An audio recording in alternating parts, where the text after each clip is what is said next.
Nakumpleto ng Pilipinas ang isa pang RORE mission nito sa BRP Sierra Madre sa Ayungin Shoal nitong Martes.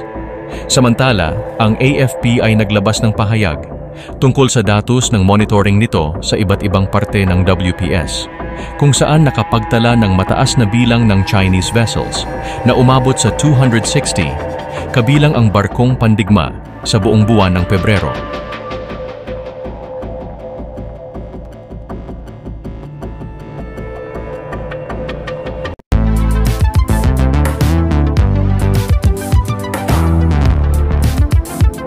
Huwag kalimutang i-like at i-share ang video na ito at mag-subscribe ka na din sa aking channel para updated ka sa mga bagong videos.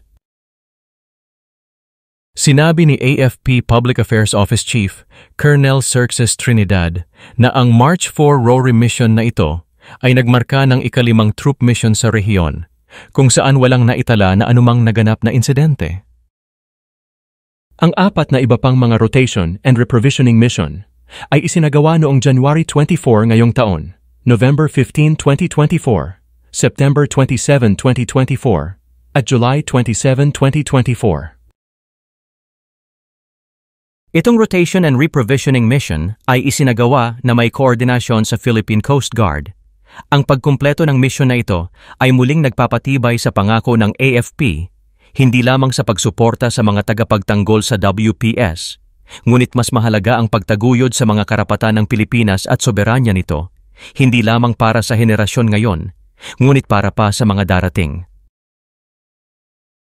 Ang tagapagsalita ng AFP na si Colonel Francel Margaret Padilla ay nagsabi sa isang press briefing sa Camp Aguinaldo na 19 na mga barkong pandigma at CCG vessels ang nakita sa Ayungin o Second Thomas Shoal, Escoda o Sabina Shoal, at Panatag o Scarborough Shoal.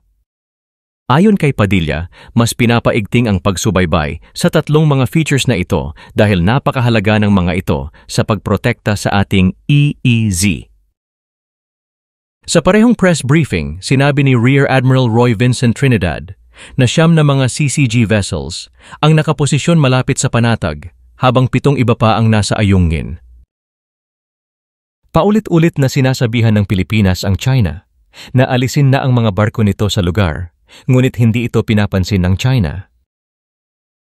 Their persistent illegal presence in the West Philippine Sea blatantly disregards the 2016 Arbitral Tribunal ruling and infringes upon our sovereignty and sovereign rights. Your AFP will remain steadfast in our commitment to upholding international law and defending the integrity of our national territory. Samantala, nilinaw ni Trinidad na ang usok na nakita mula sa BRP Sierra Madre noong February 28 ay bahagi ng isang fire drill. Ang mga ito ay isinasagawa upang matiyak ang kaligtasan at pagiging handa sa pagpapatakbo ng barkong iyon. At ito ay kanilang ginagawa 1 beses sa 1 buwan.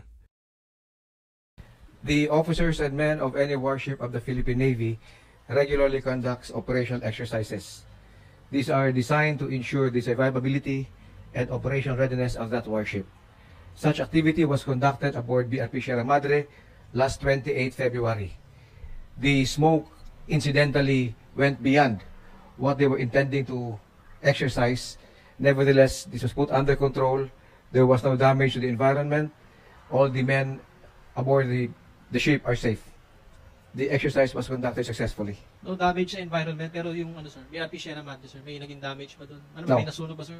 No. The exercise for this particular activity, it was a fire drill. And they usually use combustible materials, usually yung madaling masunog na materials. It so happened because of the strong winds, napalakas, but they were able to put everything under control.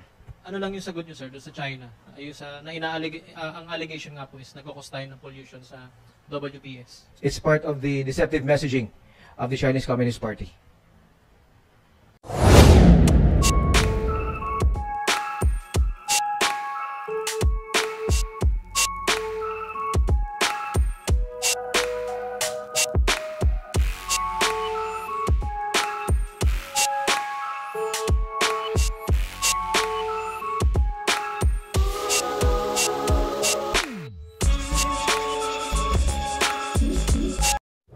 Salamat sa panunood mga kamiks.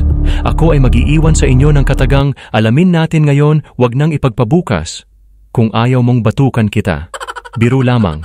Ingat mga kamiks, sa susunod na video na ulit.